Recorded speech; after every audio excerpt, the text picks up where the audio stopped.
this is Tulip. Welcome to my show Hourglass Trails.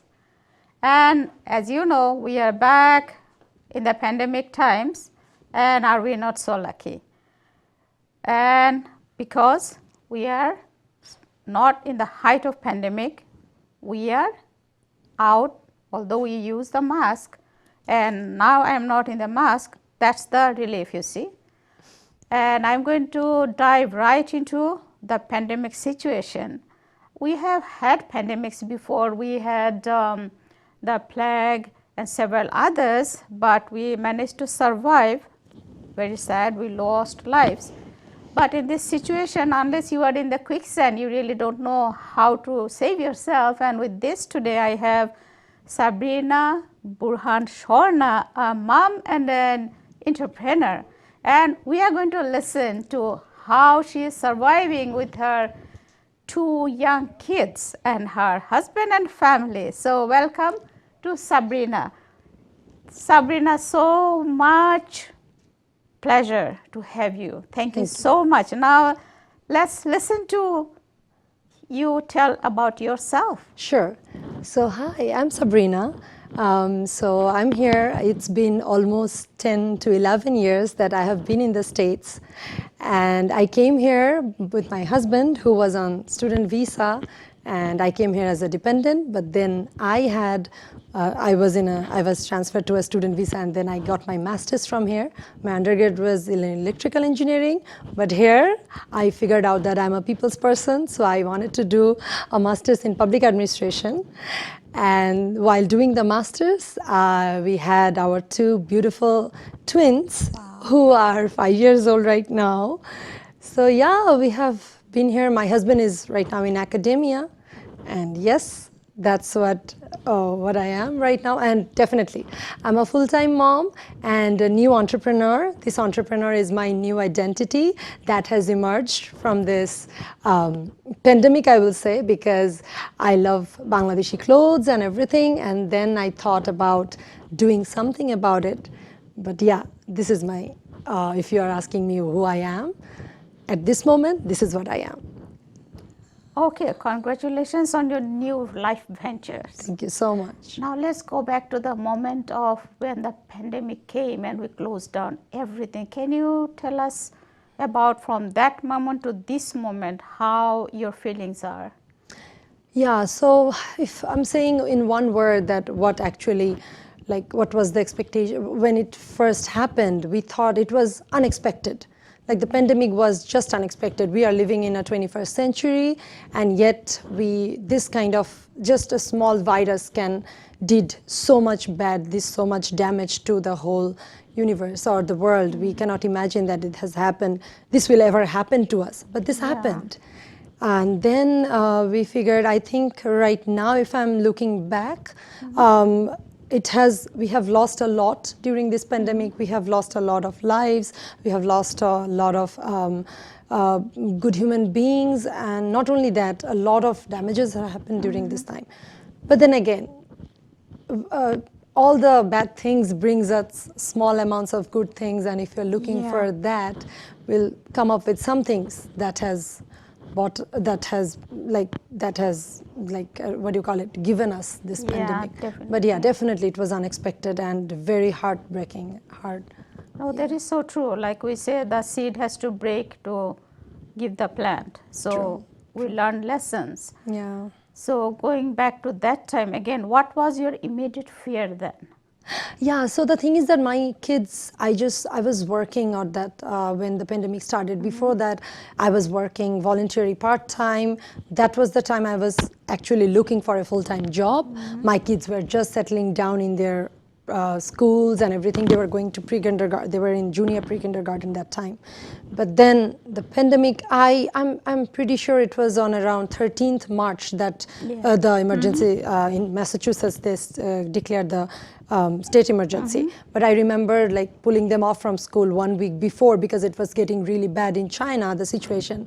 We knew that we are not there yet, but it was in some states it was breaking off the news, and then I thought that as a precautionary measure. I will say as a mom, I'm definitely a over precautionary mom. I always say that. So before even emergency, I put them back from school. But then after 1 week, it was it was an emergency, and all the schools were closed. Yeah. So yeah. And so you are so right. I mean, it's better to be safe than sorry, right? Oh, wise mom. Now let's see. So tell us about the homeschooling. Okay. As you mentioned, schooling, that kids Right. get out of So the the thing school, but how do we deal with them now, their education? What did you Yeah, do? the thing is that, so I mean, I pulled them off from school right now. I was looking at job, but I wasn't working at that time. So I had that privilege to be with them at home and everything. But my husband, he's in academia. So he didn't have that, he didn't have that opportunity to just stop his work and be at home. So he was taking classes online and everything. But I was making sure that he was giving his 100% to his job and taking care of the kids at home. So I will say definitely I am privileged that my family wasn't depending on my income at that moment. We had one, breadwinner of that at home right now. Otherwise, it would have been a disaster for my family. I can totally say that. So the first thing that came on my mind is that keeping my kids secure, safe, healthy at that moment, because I remember for first 1 month we didn't go outside of our house. So it was a very frightening situation. We didn't know what to do. We didn't have enough data, what's going on around the world. We didn't know that is it bad for kids? Is it severe for adults? We didn't have anything. So lack of information was one thing that, I say that I'm a over precautionary mom, so lack of information was one thing that it was really difficult for me to handle, because But you are an alert mom. Good for you. Now let's go to the kids. Sure.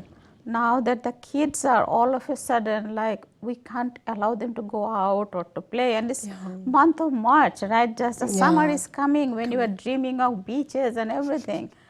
So how did the children take that emotionally? Wasn't that frustrating? No, it was very difficult for them. For the first March, I will say it's not that summer yet, so it was a little bit colder. So for the first month, it wasn't that problem, like keeping them inside. Yeah. I was doing all sorts of activities with them. Tried to do it here and there, like pulling off information from internet and everything. But then again, when I thought that no, it's gonna be a long journey ahead. It's not gonna be end in summer. It's not 1 or 2 months journey. It's gonna be a long journey ahead. That time I thought that no, now I have to bring up some real materials from online. And as they were in pre-K, the distance learning wasn't an option for them. So schools were not doing distance learning for pre-K. So that's why I pulled up all the informations or online classes that were going on. The different teachers were giving them. So they helped a lot on that time. I must say that internet was one thing that really helped me out on that time. But the thing is that the moment March, April, the moment it started getting summer, that was the time we had really trouble keeping the kids inside. They knew it's sunny outside. They knew it's beautiful outside. They want to go outside. They want to play in the playground. And definitely in the playground, it's much more difficult. Both of my kids are very, very friendly kids, just like me, I'll say. So the thing is that keeping them just to myself and not let them running to another stranger person and saying hi and hello. That was the most difficult part for me for the first some hours, like first 2-3 weeks of the summer, I will say. Definitely. I mean, it's so much heartbreaking for the kids because they can't speak for themselves. True. And they didn't know at the same time hold our calmness, right? And tackle the whole scenario of the home, keep life going. So let's speak on that internet you were talking about. So it has a whole level of learning for anyone who wanted to keep life moving. We had to go to the internet. If you never are a computer person, you learn to be a computer person. Everybody who said I hate computers learn to say, oh no, definitely I'm bonding, we love each other. True. So that was it. Can you tell us a little bit more about the kids' education that helped you? What about the home scenario, the grocery, the doctors, the online doctors, everything Sure. came in internet. Telemedications. So tell us a little right. bit about your experience on that. So I'll say internet was a lifesaver for me Yeah, on that time, definitely. especially for bringing out all the materials of their, keeping them engaged, because you can find only so little on the like with the playing stuff and everything. If you're thinking of homeschooling them, I won't say that I properly like through following a proper academic guideline I homeschool them, but I tried. They are pre-K students. I tried, but all those materials were from online. All the teachers who were sitting at home because the schools were closed, they tried to help us. They tried to put all the information which was not accessible to us, to the normal people before. They tried to make it in a bundles. They were making sure that we have them. Yeah, So yeah. they helped a lot. I totally like thank them all for helping out, like parents like us. We didn't know anything about teaching and Definitely, stuff. definitely. Yeah. But then again, what happened is everything moved to internet. That's true. Online groceries, we did. I won't say that I did a lot of online groceries, but a lot of friends in the big cities, we know that they did. We live in a college town, so it wasn't that difficult for us. I was going to, but yeah, making those lists. Normally, oh, I want milk, I'll just run by the store and buy it. It wasn't that situation, so I have to plan ahead, 1 or 2 weeks ahead that, okay, these we have. So yeah, definitely we become more organized. So if So you're let's speak thinking, on that. I mean, you didn't go do too much of online groceries. So how did you manage? Like, did you go less or less, put on mask definitely. or do For the the first pick-up month, delivery things? yeah, no, for the first month, I think I did 3 weeks grocery in one day. Oh. I was just going there, and I was doing that because my husband is not really good at grocery shopping. Sorry. Oh, well, I Yeah, hope he's he's not- not listening. I hope, yeah, fingers crossed. So that's the thing, that he's not. So I'm like, I was giving him time to spend Yeah. with kids, and I was doing that part because I know that I can do it faster than him. So I'll just wrap it up in Yeah. small time. I know in which aisle what's there, so I'll just go dung, and then I'll done. So So yeah. Shorna, I see you are a very fashionable person. What about clothes? Did you get any clothes? Even online or shopping? Oh I mean, yes, you must yes. have missed shopping clothes. Yeah, I missed. That was one of the things, that running around the aisles and picking up the clothes, and especially the trial rooms. Trial I know, rooms. I Yeah, you missed can them say the too. trial rooms. They closed all the trial Yeah, rooms. I mean, yeah. definitely that Definitely. makes sense. That was makes sense. But trial rooms and everything. But then, yeah, it was just a small part. I always say that I am one of those privileged persons throughout the pandemic, that I have a townhouse to live with, so I can keep my kids downstairs so that my husband can take his classes upstairs. I don't know how many people would have that privilege to be. I know people were living in one room, one bedroom, so they have to, what do you call it? They were taking classes or they were doing offices in the Definitely. midst of having kids just running around, all of them. So I'm definitely privileged one. No, that is and so. I We are thank grateful, Almighty right? for that. Yeah, At the end of the day, I mean, we have so much to be grateful. And True. even on that note, when we think of our home country, Back in Bangladesh. back in Bangladesh, where both of us were born, Yeah. I mean, it was a scenario like quite unthinkable. And it was really heartbreaking to know that we are getting lots of facilities in this amazing country, this land of America, definitely. The but first world our countries, all of them. relatives, our loved ones were suffering whole a lot.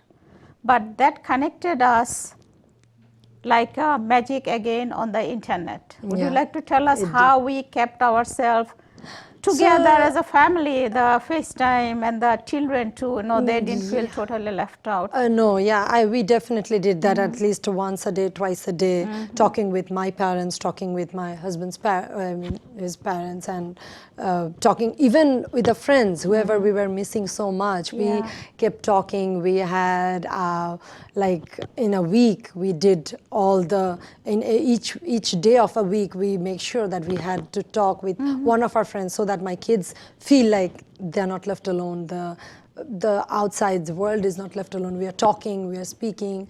So back in Bangladesh, we used to talk with our friends who just lived like maybe one state away, but we didn't have that opportunity to to go to their place on that Definitely. time. So we were talking over the phone. So definitely, internet was one thing in every step of our life that Definitely. like was a lifesaver throughout the Again and pandemic. again. Yeah, it was. And on that note, we have to thank Facebook a lot, right? Yeah. It was a lifesaver. Like, you can do crazy stuff, but of course respecting others. But you really had a family time and friend time. True, true. And right. now to the delicate questions. Yeah. That's the mask. Mask thing. What do you have to say for that? Oh, well, thank goodness we can put on our lipstick today and without the mask. But the thing is, Throughout the even pandemic, I lost yeah. many of my lipsticks. I don't know where they went because I didn't need them. So for the good thing for the shops, we have to go and buy new lipsticks again, right? Shorna, True, true. tell us about little bit about mask. What are you doing? Your kids doing? Your husband? So right now, Yeah. all of us, like for me, mask mandate is a must. Good for me. you. Yeah. That's a must. And thankfully that we live in Massachusetts, that Yeah. it's really Yeah, a yeah. very serious thing. It's taken upon as a serious matter, and it's been ensured all the way throughout the pandemic. So I'm one of those lucky persons who have been in this one of a state who is like this. Yeah. But the thing is that if you are not, for me, even if you're not vaccinated, that's fine. Even if you're vaccinated or vaccinated, I think the moment your actions are affecting someone else, that's the time you take about the mask, right? Even if you're not vaccinated, that's not my Yeah. problem. It's your decision. If you're vaccinated, that's your decision. Definitely. But the moment if you're a carrier and you are passing out the virus to someone else, that's the point you should be aware of. So that's the point, the way you have to deal with that, the way you deal with that. That should be, same for all. That it should be Definitely. the same for all, that I'm not affecting someone else. That's the line that we should draw. Otherwise, whatever I'm doing with my body, that's definitely my decision. That is so true. And that is so, like in the pandemic, we are not only one person No. in it. We No, are no. in it as a society, as a country, as a whole world. We are in it together. True. And we keep ourselves safe, the others safe. But in it all, we look after ourselves and the others. As Mother Teresa had said, if you cannot feed 100 people, feed one. It's not practically just about talking food, the basic needs, anything you can help. So have you witnessed anything like neighborly help around you, or how have your community reached In out? my community, I will say that we were one of those that's like, it's a townhouse apartments and everything. Yeah. So we knew that. But I know that we have I used to live in an area where we have a lot of homeless people around us. So whenever I was doing the grocery, I definitely make sure that we were buying some extra foods, at least canned foods, which is not cooked and everything, because as the foods were also a way of spreading the virus on that time and everything. So we made sure that we have some foods that we can at least leave to those homeless. We didn't went to homeless shelters because we didn't know how safe No, it was definitely. on that moment. But we drive around those places of our area and we pass out some of them, and I'm pretty sure whoever had that privilege, I'm saying a very tiny part that we did, but I'm pretty sure everyone tried to do their best from their own position throughout that time, because that was one of the time we figured out, that was the time we realized that we are not alone in this situation, we are all together. If you're not dealing with all together in this situation, we are never going to get out of it. That is so true. I mean, we witnessed lots of community togetherness, community getting together, standing up for each other. True. And because of this, we are in a better day right now. Yeah. Because we support each other, because we look after each other. Definitely. And I have witnessed like amazing community work. And so we are still kind of stuck, although we are allowed to go out. We do our mask. But as it is, sometimes says that out of every adverse situation, something good comes out. So let's think of our home days. When we are like the sun is shining, the wind is blowing, you want to go and you can't. A little bit going backward. True. So the Homestuck days, do you have like, what are the good things we learned from our being forced to stay at home? It was, like always racing the rat race we call for like money, life and everything. But tell us your perspective So on. I'll say that my homestaying days was definitely, it was quite overwhelming sometimes because I was with the kids when I could be working and they could be at school. They were home all the time with me. So it can be sometimes I will say a lot of the times overwhelming because my husband, he has a full-time job, and for the throughout the daytime, I was making sure that he's giving his 100%. So I was taking majority of the responsibilities of the kids. So yeah, definitely. So it was overwhelming. But the thing is that I felt like it brought me more closer to my kids because the emotional attachment I used to have at the time, I must agree that right now I don't have it. They go to school, they come back. We are in a like the schools are open right now, so we went into a regular schedule again. But the thing is, at that time, I have them. Sometimes I cried. I have to admit, I cried a lot of days at night or throughout the pandemic because something bad was happening to some of the family members. We couldn't visit them. So it wasn't all sunny and shiny. It was like some of the days were really dark and gloomy. But the thing is that it brought us with the kids and everything really close, which I felt was the most important part that we can, if we say that, what one thing you come up with this situation. I'll say that was the thing. I became really close with my kids, and I became one of the good, not the teachers, I won't dare to say that, but I will say that I became really good with activities, doing them, activities with them. So which activities, and the thing is that I learned a lot as a mom, as a parent, as a human being. I learned a lot, though I'm not a teacher, but I learned from internet, from doing all those activities, from their mental development, from their social development. I learned a lot. And all these were the tiny bits of pieces of good things that I will say that came out, they came from the pandemic situation. That's a beautiful way to say, but it's as a tiny bits, but because we know that drops of water makes the ocean. Yeah, true. Grains of sand make the desert. And all this rise together as clouds, and we have that rain, amazing rain. Water without which we cannot survive. True. But this is, I guess, a chapter of the whole world, global coming together. True. And in it, we witnessed like some of the amazing dedications of people, the teachers, the first responders, right? Workers, and my everyone. God. Yeah, I And salute to all of we them. really have no words to thank everyone who brought us here to this day. And forever we can say that there's one thing, I guess, that's human beings keep holding to move on to the next chapter of life, and that is hope. We hope, we pray for better days. Shorna, would you like to add something to this amazing word of hope? Hope, okay.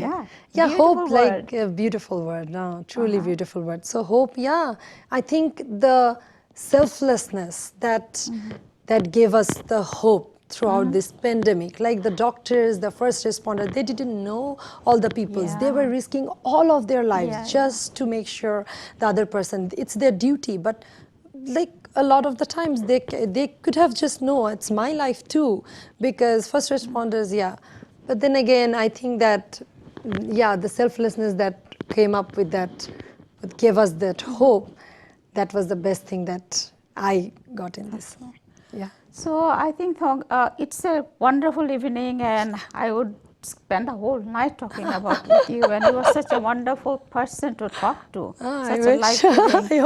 And thank you so much for joining our Amherst Media and our great team here. Yeah, sure. It was Thank really you so much wonderful to have you. to the team And all the Definitely. best to your family. Sure, And thank you. you and new ventures. We shall soon be getting together Yeah. to know your new life as an entrepreneur. Yeah, to be continued as part of the pandemic, because Yeah, definitely. the idea Can. came up Yeah. through while we were living in the pandemic Yeah. situation.